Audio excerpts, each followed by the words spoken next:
There's a kind of person you can always count on, but who secretly resents that you do.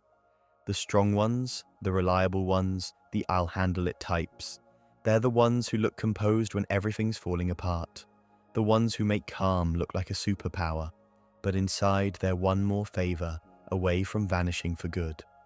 Psychologists might call it hyper-responsibility, but really it's just a long, slow death by competence. These people were trained early. They were the emotional adults in houses full of children disguised as parents. They learned that love isn't something you receive, it's something you earn. You stay calm, you fix things, you hold it together. And maybe, just maybe, no one will leave. And when you grow up like that, being needed starts to feel like being trapped. You'll still help, of course. You'll say yes, smile, show up. But underneath, something bitter simmers. Because you never really chose to be strong. You were drafted. It's a cruel paradox. The strong ones hate being needed, but they panic when they're not. Because if no one needs them, who are they? Strength becomes their identity. Usefulness becomes their currency.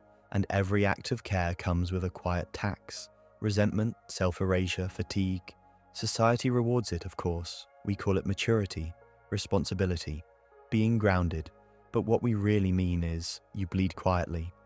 Bukowski once said, "The problem with the world is that the intelligent people are full of doubts, while the stupid ones are full of confidence." But I'd add, the strong people are full of exhaustion. They crave freedom, yet build their identity around servitude. They avoid being needed, but they can't stand being irrelevant. They reject dependence, but secretly long for someone to say, "You can rest, I've got it." But love like that, love that doesn't need to be earned, feels foreign to them, even dangerous. They'll call it weakness. They'll joke about being bad at intimacy. They'll hide their tenderness behind sarcasm, or work, or helping others, because if they ever stopped carrying, they'd have to face the terrifying truth that they don't know how to just be. And yet, there's hope in the collapse.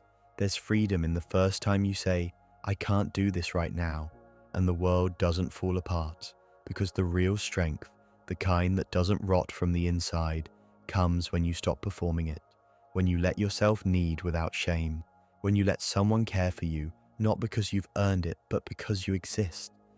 The ones who can't stand being needed are usually the ones who've never truly been held. And maybe that's what it means to heal. Not to become less strong, but to finally realize you don't have to carry everyone to be worth something. Sometimes the strongest thing you can do is let the world hold itself.